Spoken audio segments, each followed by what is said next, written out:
Let us begin our video support live stream tonight for our Marian Consecration. I'm Father Michael, and I'm the pastor of the East Cambridge Catholic Collaborative of Parishes. And I'm joined by some people here live, but there's others of you that are watching this through live stream, and I welcome you all in a very special way. We've been walking together for now 2 weeks. In the first week, we looked at Marian consecration through the eyes of a great Marian saint, St. Louis de Montfort. In week 2, we looked at Marian consecration through the eyes of another great Marian saint and martyr, St. Maximilian Kolbe. Here in 3 week, we take a turn with another great saint, Saint Mother Teresa of Calcutta. And she's even more contemporary than Maximilian Kolbe. Maximilian Kolbe lived his life in the first half of the 20th century. Mother Teresa, born in the first half of the 20th century, but died at the very end of the second half of the 20th century. So we're going to now look at it through the eyes of Mother Teresa of Calcutta. Very exciting. Very excited to enter into a meditation with this saint. I've actually had the chance to meet this saint. Met her just shortly, about a year or so before she died, and it was one of the great experiences of my life. To meet Saint Mother Teresa of Calcutta was such a powerful experience. So today we're doing day 15, and we're using again Father Michael Gately's book, 33 Days to Morning Glory. 33 Days to Morning Glory. And day 15, the title of it is Lover of the Heart of Jesus. Lover of the Heart of Jesus. So we're just about ready to begin. And I would encourage you to keep going if you've missed a couple of days. Don't give up. Persevere. This is the important thing that I keep saying every time, and I'm going to continue it all the way to the end, because there's so many temptations that we might face to say, okay, I'm going to stop. I've done enough, or I've missed a couple of days here or there. No, keep going. Pick up from where you left off and get on the road. Get on the road. We need to keep supporting each other on this road of Marian consecration. I know that it's well worth it. Don't give up the fight. So let's begin tonight, day 15, Lover of the Heart of Jesus. And I will first read from the book of Father Michael Gately's 33 Days to Morning Glory. Who is Saint Mother Teresa of Calcutta? She's easy to understand. All we really need to know are 2 words. I thirst. These words of the heart of Jesus, spoken from his agony on the cross, were Mother's whole concern, her everything. And the same could be said of Our Lady. The deepest desire of the hearts of both Mother Teresa and the Mother of God is to satiate the thirst of the heart of Jesus for love and for souls. In this sense, Mother Teresa's life is a revelation of the heart of Mary and presents one of the richest expressions of Marian consecration. We'll reflect on the details of this revelation and example during many of the days that follow. But first, let's ponder an overview of her life as a whole. Mother Teresa's home parish in her native Macedonia was fittingly called Sacred Heart. Fittingly because, as she herself said, from childhood, the heart of Jesus has been my first love. This love may have begun when, at the age of 5, she received the Eucharistic heart of Jesus for the first time. On that occasion, she experienced the Lord's own burning thirst for souls. Over the years, this thirst grew and blossomed into a conviction at the age of 12 that God was calling her to be a missionary. When she was 18, she joined the Institute of the Blessed Virgin Mary, called also the Loretto Sisters, and applied to go to their missions in Bengal, India, where she was sent the next year. After a year of novitiate, Teresa was assigned to the Loretto community in Calcutta and appointed to teach at St. Mary's Bengali Medium School for Girls. The new sister would serve there for more than a decade and a half. Mother Teresa's years at St. Mary's were happy ones. She was a joyful, generous, hardworking sister.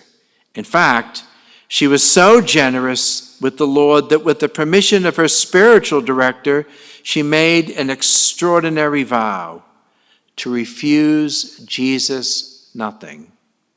5 years later, Jesus tested this vow in a big way. On September 10th, 1946, while on a train to her yearly retreat, the 36-year-old sister experienced what she described as a call within a call.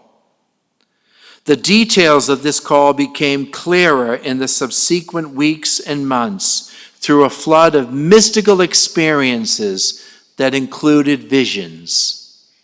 At the heart of this call was the burning thirst of Jesus for love and for souls, and a plea to Teresa to found the Missionaries of Charity religious congregation. Regarding the latter, as if to remind her of the vow she had made, Jesus kept repeating to her, "Wilt thou refuse?" Mother Teresa did not refuse the Lord. After her retreat, she spoke with her spiritual director and with his permission, contacted the bishop. When the bishop hesitated to approve her plans, she wrote to him, "Don't delay, Your Grace. Don't put it off. Let us take away from the heart of Jesus his continual suffering." In the same letter, she repeated this idea: let us bring joy to the heart of Jesus and remove from his heart those terrible sufferings. Eventually, the bishop gave his approval, and Mother founded the Missionaries of Charity, whose general purpose she described as follows: to satiate the thirst of Jesus Christ on the cross for love and souls. From the beginning of the new congregation, Mother Teresa began to experience such terrible darkness in her soul as if everything was dead. At times it seemed unbearable, and she frequently found herself on the brink of despair. In 1961, she received a light in this darkness. After a conversation with a holy priest, she realized that her painful longing was actually a share in the thirst of Jesus. For I believe now that it is a very, very small part of Jesus' darkness and pain on earth. Teresa's experience of darkness and painful longing continued to the end of her life. She found the strength to persevere because, as her spiritual director put it, she realized that the darkness was actually a mysterious link that united her to the heart of Jesus. What about us? Do we yet realize the mysterious link between the darkness we sometimes experience in our own lives and that of the Lord's suffering? Let us ponder Mother Teresa's words on suffering that come from her own experience, and so, like her, become better lovers of the heart of Jesus. Suffering has come has to come because if you look at the cross, he has got his head bending down. He wants to kiss you, and he has both hands open wide. He wants to embrace you. He has his heart opened wide to receive you. Then when you feel miserable inside, look at the cross, and you will know what is happening. Suffering, pain, sorrow, humiliation, feelings of loneliness are nothing but the kiss of Jesus, a sign that you have come so close that he can kiss you. Do you understand, brothers, sisters, or whoever you may be, suffering, pain, humiliation? This is the kiss of Jesus. At times you come so close to Jesus on the cross that he can kiss you. I once told this to a lady who was suffering very much. She answered, "Tell Jesus not to kiss me, to stop kissing me." That suffering has to come that came in the life of Our Lady, that came in the life of Jesus. It has to come in our life also. Only never put on a long face. Suffering is a gift from God. It is between you and Jesus alone inside.